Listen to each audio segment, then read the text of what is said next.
And then the next slide, four important implications regarding public memory as rhetoric with effective investment. Again, we're dealing with I'm clinging emotionally to this thing. And so the implications is that there is a sense of feeling or belonging, and that is a condition of the possibility of public memory.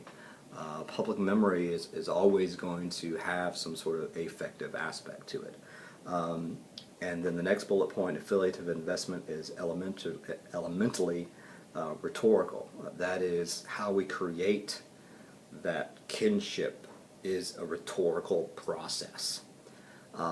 Next bullet point, meaningful is not just meaning something, but strong emotional investment. Sort of the same thing. And so we should critique memory's mode of production and circulation by asking questions like, what makes certain public memories stick, resonate? How does that happen?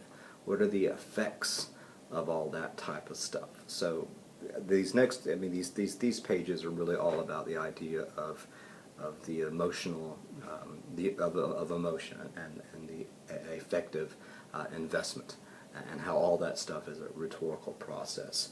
You could take it all back down to pathos if you wanted to really simplify. I moved on to page 18 to discuss partiality and forgetting. Again, they sort of talk about how public memory and memory is all, but they're really about public memory here, not individual memory. It's all, partial. It's all selective. It's never going to be the full thing. The next thing, there is always a relationship between remembering and forgetting. However, they say that dialectic is problematic. And they say that we need to be very, very careful of using individual memory as a metaphor or an analogy for public memory. So they even problematize the idea of collective amnesia, because amnesia is more of an individual thing. And they think that dialectic between remembering and forgetting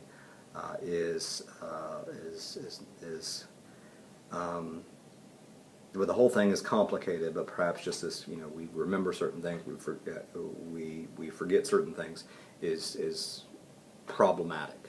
It's much more complicated than that. And so the key idea that they offer is actually on page 19.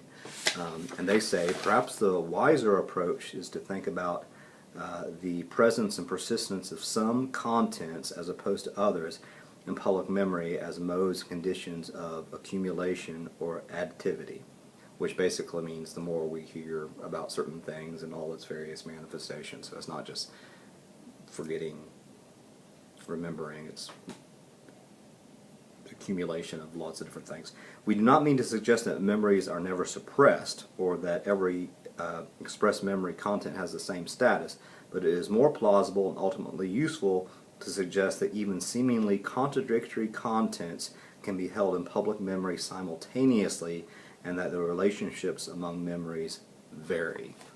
And so we forget some folks forget some things, some folks remember other things, people remember things differently, and there's all sort of a hodgepodge of various things as we are in the process of trying to construct through things like memorials and monuments public memory, if that makes any sense whatsoever. The next bit, media and context, is very, very important. One of the things that's sort of interesting here, the authors seem to disagree with this idea that as we have this vast, these technological changes in media, and media here, you can boil it down to medium, which basically means from an oral culture to a written culture to whatever we are now. It does not necessarily vastly or completely change the way that public memory works. And the point is that, of course, the medium, the media, the material, physical, or linguistic, discursive route through which public memory takes shape is unbelievably important, but they sort of cling to the idea of a prosthetic memory.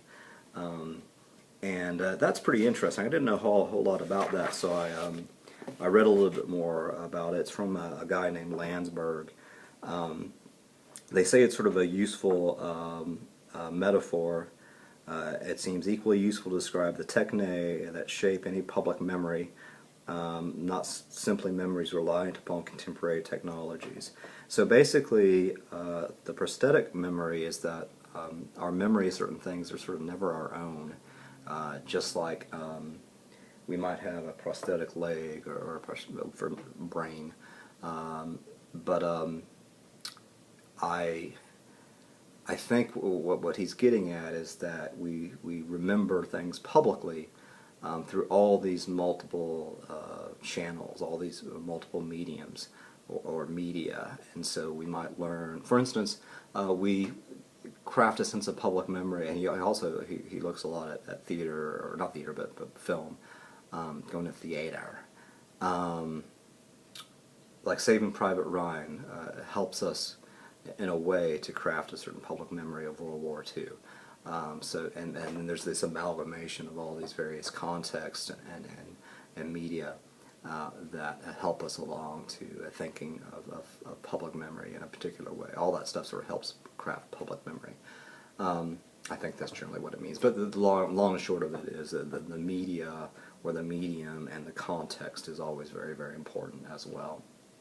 The last bit, thankfully here, our authors offer a review in the last couple of paragraphs, page 21 through 22, and the last bit offers us some really good critical probes that we can attach to or add to some of the things that we talked about when we talked about rhetoric and applied it to just thinking about what we might ask about Ellis Island. I have my hog hat there. This is an extenuation of that, or an advancement of that, so to speak, and so I'm going to put on my memory cap here.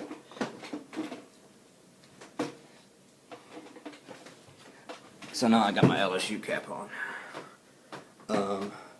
So basically what they say here is for the critical probes, and this is sort of the last paragraph before the new section that we'll focus on tomorrow, rhetoric, memory, and place.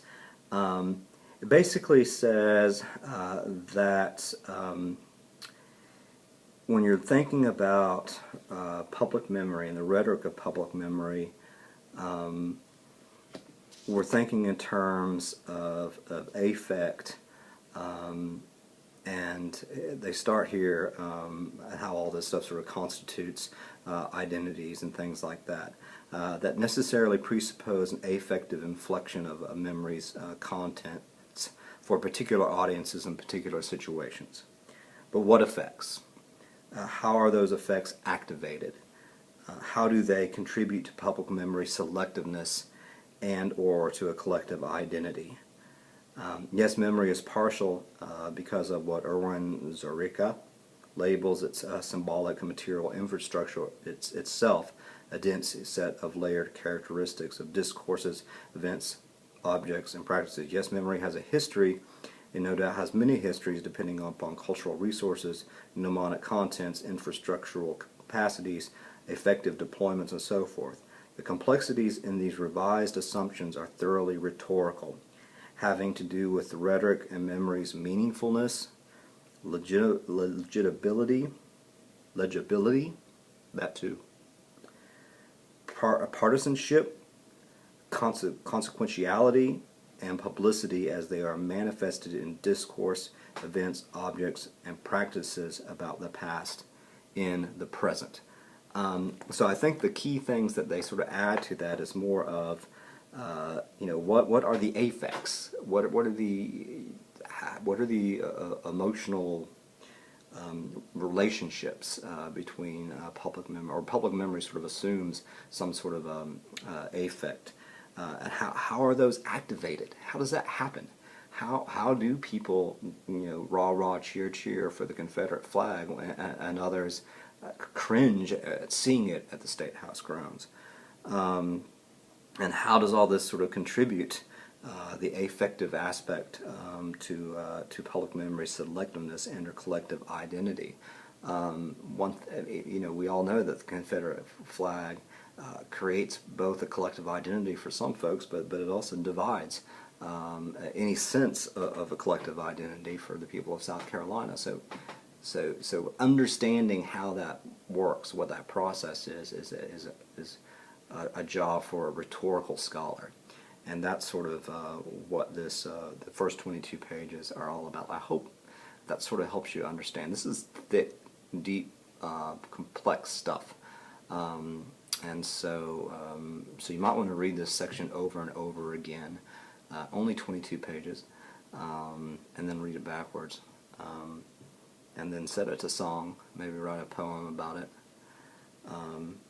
But some good stuff here, and hopefully this PowerPoint and these videos and everything like that sort of helps you understand a little bit as you do your own reading. That's what this stuff is really meant to do, because again, all this stuff is sort of online learning is very much a self-directed type of thing. So hopefully this stuff is somewhat helpful.